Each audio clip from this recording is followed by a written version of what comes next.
ये भूख प्यास ये सख्ती तो एक सादत है, जो वक्त रोजे में गुजरे वही इबादत है।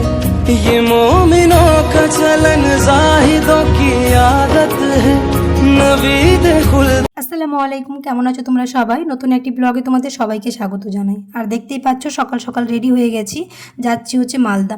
ওই কিছুদিন আগে মালদাতে জুডিও ওপেন হয়েছে, তো ভাবলাম একটুখানি ঘুরে আসি, আর কয়েকটা কাজও আছে, তাহলে কাজগুলোও হয়ে যাবে। সকাল সকালে বেরিয়ে যাওয়ার কথা ছিল, কিন্তু আর হয়ে উঠলো না। সেই বেরোতে বেরোতে 11:30 বেজেই গেল। এখন যাই, আবার ওখানে ঘুরতে ঘুরতে একটুখানি তো সময় লাগবে, এসে আবার ইফতারি প্রিপারেশন রান্না তো আছে, তার জন্য একটুখানি তাড়াহুড়ো করে বেরিয়ে পড়লাম। আর ওই যেতে প্রায় 30 মিনিটের মতো লাগবে, অর্ধেক রাস্তা চলে এসেছি, আর কিছুক্ষণের মধ্যেই পৌঁছে যাব। তো আমরা চলে এসেছি হচ্ছে পিআরএম সেন্টার পয়েন্ট, আর এই প্রথম মালদাতে এরকম ওপেনিং হলো, আগে এরকম ছিল না এক জায়গায় সমস্ত কিছু, তো খুব ভালো লাগছে। তো প্রথমে জুডিও গিয়েছিলাম, কিন্তু ওখানে গিয়ে সেরকম আর কোনো কালেকশান পছন্দ হয়নি। আর মোট কথা হলো এখন ওখানে ভিডিও অ্যালাউ নেই, তার জন্য সেরকমভাবে তোমাদের দেখাতে পারিনি। যদি ভিডিও অ্যালাউ থাকতো তো সমস্ত কিছু শেয়ার করতাম। তো একটুখানি বাইরেরগুলোই তোমাদের দেখানোর চেষ্টা করেছি। ওই যে দূরে দেখতে পাচ্ছ ওটা হচ্ছে ফুড কোর্ট, কিন্তু রোজার জন্য এখন পুরোটাই ফাঁকা, সেরকম তো আর কেউ যায় না, রোজার পরে অনেক ভিড় হবে। আর এখন সেরকম কোনো ভিডিও অ্যালাউ নেই বলে কোনো ভিতরে গিয়ে সেরকমভাবে কোনো ভিডিও করতে পারিনি, যা ভিডিও করেছি বাইরে একটুখানি দেখানোর চেষ্টা করেছি।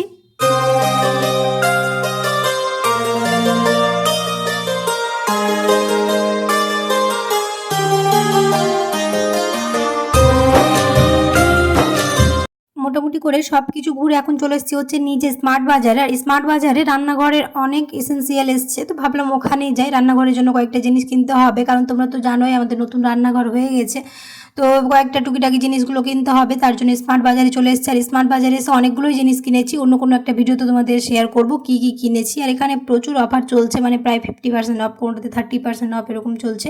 আর এই কাঁচের জিনিসগুলো খুবই সুন্দর লেগেছে, মানে ইউনিক জিনিসগুলোও আছে এখানে, আর অফার তো আছেই তার সাথে সাথে। আমাদের এদিকে সম্ভবত মলে এরকম সবজি বা একসাথে সমস্ত কিছু এরকম পাওয়া যায় না, এই প্রথম মালদায় হয়ে গেল এরকম মলের মধ্যে সমস্ত রকম সবজি থেকে শুরু করে ফলমূল, তারপর ফ্রোজেন জিনিস, ফ্রোজেন আইটেম আমাদের এখানে কমই পাওয়া যায়, খুব রেয়ার হলেও কোনো একটা এরকম মলে পাওয়া যায়। তো এই জায়গায় স্মার্ট বাজারে প্রথম ফ্রোজেন জিনিসও দেখেছি, তো এখন সেরকমভাবে কিছু কেনা হয়নি ফ্রোজেন। এবার নেক্সট টাইম যখন যাব অবশ্যই ফ্রোজেন জিনিসগুলো কিনে আনবো, কারণ আমাদের প্রচুর কাজে আসতে ফ্রোজেন জিনিসগুলো। আমরা যেখানে দেখতে হয় মাঝে মাঝে কিনে নিই, কারণ সকালে ব্রেকফাস্টের জন্য বা বিকেলে স্ন্যাক্সের জন্য প্রচুর এখানে অ্যাভেলেবেল ছিল। এখানেও আবার কিছু কিছু জিনিসে অফার আছে, তো এখানে প্রায় মোটামুটি ভেজ সমস্ত জিনিসপত্রই আছে। চিকেনের আইটেমটা কম আছে, সমস্ত কিছু ভেজ ওখানে দেখলাম। जब तक है दिल सवाली रहे, हाथ में रोजे की वो जाली रहे, दिल मेरा जिक्र से न खाली रहे। সম্ভবত আমাদের এখানে এরকম খুব কমই পাওয়া যায়, যে ফ্রোজেন আইটেম বলো আর সবজি সমস্ত কিছু একই জায়গায় পাওয়া যায়, সম্ভবত কি খুবই কম। এখানে মোটামুটি করে কিনা হয়ে গেছে, আর কাকুকে পাঠিয়ে দিয়েছি ওখানে বিল করতে, কারণ এখানে প্রচুর লাইন ছিল দেখতেই পাচ্ছ, তার জন্য আগে পাঠিয়ে দিয়েছিলাম। আর বাকি আমরা যেগুলো আর ঘুরে দেখা হয়নি সেগুলো ঘুরে ঘুরে দেখছিলাম, আর এখনও আমাদের লাইন আসেনি, এরকম লাইন দেওয়া আছে। বিল করাতে করাতেই অনেকটা সময় লেগে গেল, কারণ ওখানে প্রচুর ভিড় ছিল। এখন বেরিয়ে গেলাম হচ্ছে সিলেদাসের জন্য, আর সিলেদাস চলে এসেছি। মালদাতে আমরা আগে যেখানে বাজার করতাম গ্রসারি বাজার, ওই সমবায়িকা বলে, তো ওখানে কিছু কিছু সবজি দেখতে পাওয়া যেত, কিন্তু এরকম না, এখানে প্রচুর সবজি ছিল, আর ওখানে টুকিটাকি কিছু পাওয়া যেত, তো আগে ওখানেই বাজার করতাম। তো এবার এখানে এসেছি, এখানে অনেক কিছু কিনেছি।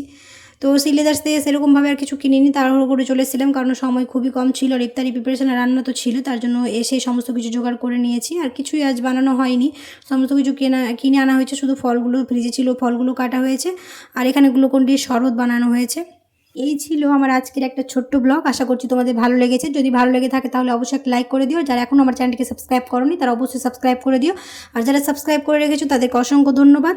আর ভিডিওর কোন পার্টটা তোমাদের সবচেয়ে বেশি ভালো লেগেছে সেটাও কমেন্টে জানিয়ে। দেখা হবে খুব শীঘ্রই পরে একটা নতুন ব্লগে। সবাই খুব ভালো থাকবে, সুস্থ থাকবে, সাবধানে থাকবে। আল্লাহ হাফেজ।